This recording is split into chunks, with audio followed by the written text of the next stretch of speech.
जैन शासन के महान प्रभावक आचार्य भगवंत मानव जीवन के लाखें क्षणों को चरितार्थ करने के लिए अमूल्य ऐसे इस मानव जीवन को महामानव बनाने के लिए एक एक प्रेरणा के पीयूष पान अपन को करवा रहे हैं कि आषाढ़ महीना यानी वावेतर करने का, खेती करने का महीना है।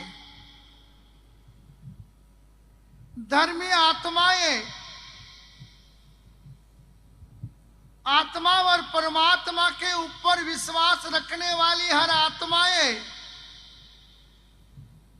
अपने जीवन के अंदर गुरु का सानिध्य पाकर आत्मा की दीवार के ऊपर, आत्मा की पाटी के ऊपर किस तरह से परमात्मा पारस का नाम कंडारित करना और किस तरह से प्रभु पार्श्वनाथ की अपरंपार कृपा प्राप्त करना, उसके लिए हमेशा लालायित होती है। और हमारे ज्ञानी पुरुषों ने तो कह दिया है कि भक्ति से, श्रद्धा से आराधित धर्म संसार के सभी इच्छित कार्य को पूर्ण कर सकता है।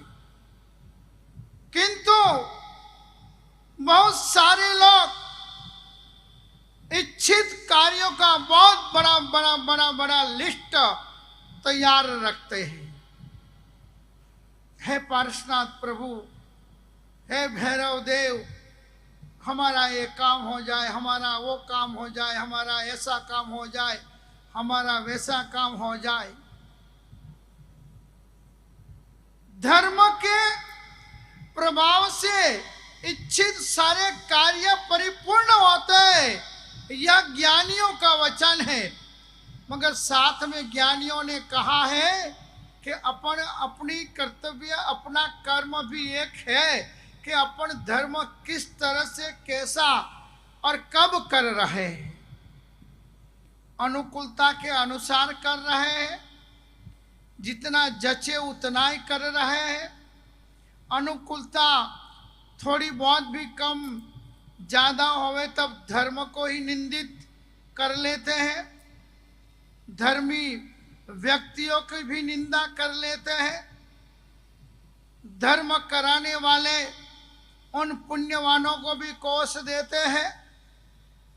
इसलिए कहा गया है कि बहुत सारे लोग आराधना नहीं करते हैं और सुख की इच्छा निरंतर करते हैं। अब अनाज तो बोते नहीं है और खेत में जाकर देखे कि कितना हमारा खेत के अंदर अनाज उगा है।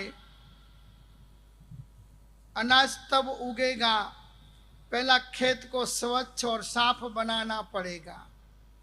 आराम समारंभ, वृत्ति और प्रवृत्तियों के ऊपर ब्रेक लगानी पड़ेगी। पाप का व्यापार त्याग करना पड़ेगा और धर्म का व्यापार स्टार्ट करना पड़ेगा। धर्म का व्यापार यानी आषाढ़ महीना 24 घंटा कई पुण्यवान आत्माओं को समय और संजोग प्राप्त होते हैं। देव के सानिध्य में, गुरु के सानिध्य में और धर्मात्माओं के संयोग के अंदर रहने का मौका कई भाग्यशालियों को प्राप्त हो जाता है। तब अपन को अपने जीवन के अंदर जहाँ कहीं भी अश्रद्धा के अंकुर पैदा हुए हैं, अब भक्ति के कांटे जहाँ पर पनपे हुए हैं, उन अश्रद्धा को दूर करना। और अभक्ति यानी जहाँ हमारा स्वार्थ, बात बात में स्वार्थ पैदा होता है, वैसी अभक्ति को भी हमें हमारे जीवन में से दूर करना उसकी समझ, उसकी सोच, वो ज्ञान हमें गुरु सानिध्य के अंदर प्राप्त करना है। इसलिए आषाढ़ी चातुर्मास के प्रवचन के अंदर ज्ञानी पुरुष कह रहे हैं कि विशेषाद विधि पूर्वकम 8 महीने रोज तो अपन जो भी अपनी ज्ञान की, समझ की, समझदारी के अनुसार विधि विधान क्रिया कर्म करते हैं, मगर ये 4 महीना शुद्धिकरण के महीने हैं। ये 4 महीना विशुद्धिकरण का समय है कि जिसमें अपन को गुरु का सानिध्य, हमेशा बताया है ने कि धर्म जो है ने 3 की साक्षी में होता है। अपसख्यम, गुरु सखियम और प्रभु सखियम। परमात्मा की साक्षी में पहले कोई देखे कि ना देखे, मगर परमात्मा अपन जो भी क्रिया कर्म, आराधना, साधना, बोल, वचन, बातें, चिते जो भी कर रहे हैं और परमात्मा देख रहे। किसी से मत डरो, मगर परमात्मा से अवश्य डरो। अरे मैं गलत कर रहा हूं, मेरे से ये गलत हो गया है, मेरी ये सोच गलत है। यह विवेक अपन जब समझेंगे कि भाई मैं जो भी क्रिया कर्म कर रहा हूं प्रभु देख रहे, अपसख्यम, मेरा आत्मा तो देख रहा है। कोई देखे कि ना देखे, मुझे खुद को तो पता है ने कि मैं क्यों कर रहा हूं, किस लिए कर रहा हूं। किसी की क्रिटिसाइज कर रहा हूं तो ईर्ष्या से कर रहा हूं, किसी के लिए गलत बोल रहा हूं तो मेरे मन में उस व्यक्ति के प्रति द्वेष है, इसलिए मैं बोल रहा हूं। इसलिए अपनी आत्मा भी साक्षी है, अपसख्यम। और तीसरे है गुरु सख्यम। इसलिए अपन को 24 घंटा 12 मास गुरुदेवों का संयोग, सानिध्य, निश्रा नहीं मिलती है तो अपन स्थापनाचार्य ने गुरु सुधर्मा स्वामी जी की इसमें स्थापना है। सुधर्मा स्वामी महाराज को इस साथल के अंदर उल्टा सातड़ा था, उल्टा। उस गुरु की यादगिरी में अपने पूर्व ऋषि मुनियों ने और समुद्र में होने वाले छोटे छोटे जो शंख अलग अलग लक्षण वाले होते, सुंदर लक्षण वाले होते, शुभ लक्षण वाले होते, और ज्ञानी गुरु भगवान उस लक्षण वाले सातड़ाओं को भक्तों से, गृहस्थों से मंगवा कर उसको प्रतिष्ठित करते हैं और प्रतिष्ठित करके उसके अंदर गुरु की स्थापना करते हैं। और फिर प्रतिष्ठित हुए इस स्थापनाचार्य के ऊपर सामने क्रिया की जाती है। इसलिए इसके अंदर भी किसकी साक्षी है? गुरुदेवों की, गुरु सख्यम। धर्म आराधना, धर्म क्रियाएं 3 जनों की साक्षी में होती है, प्रभु सख्यम, अपसख्यम और गुरु सख्यम। गुरु की साक्षी, जो कुछ भी करो ने गुरु से छिपा कर मत करो। जो व्यक्ति अपने गुरु से छिपा कर कुछ भी करता है तो उसकी क्रियाएं, उसकी आराधनाएं सक्सेस, सफल नहीं होती है। इसलिए कहा गुरु आना ए धम्मो, जीवन में एक सदगुरु रखना। गुरु साहब जहाँ कहीं पर भी पंच महाव्रतधारी साधु साध्वी जी दिखाई पड़े, बिना भेदभाव, बिना समुदाय की कोई राग की परंपरा को जताए बिना उनकी भक्ति और वयावच करना, उसे वयावच कहा जाता है। मगर उपकारी होते हैं कोई न कोई, जिन्होंने धर्म में जोड़ा हो, जिन्होंने धर्म सिखाया हो, जो धर्म सिखाते हो, जिनके पास जाने से, बैठने से तन में, मन में और जीवन में प्रसन्नता आती हो, ऐसे एक सद्गुरु अपने मार्गदर्शक रखने का। उस सदगुरु के पास जाकर अपने मन की पाप, ताप, संताप, समस्या जो भी है वो आप दिखा सकते हो। तब गुरु को भी लगता है कि नहीं, मेरा ये भक्त है, मेरा ये श्रावक है।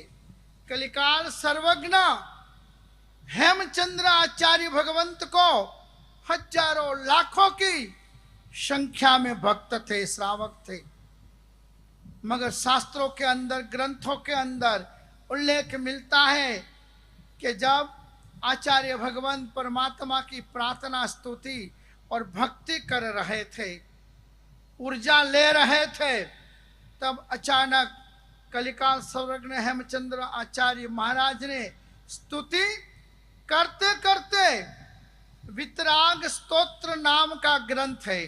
कौन सा ग्रंथ? वितराग स्तोत्र। उसके 20 अध्याय है, अलग अलग। उसके पहले अध्याय के अंदर हेमचंद्र आचार्य महाराज ने, देखो, भगवान के मंदिर में बैठे थे, प्रभु की स्तुति कर रहे थे और भजन में डूबे हुए थे, मगर वहां पर भी भगत याद आ गया।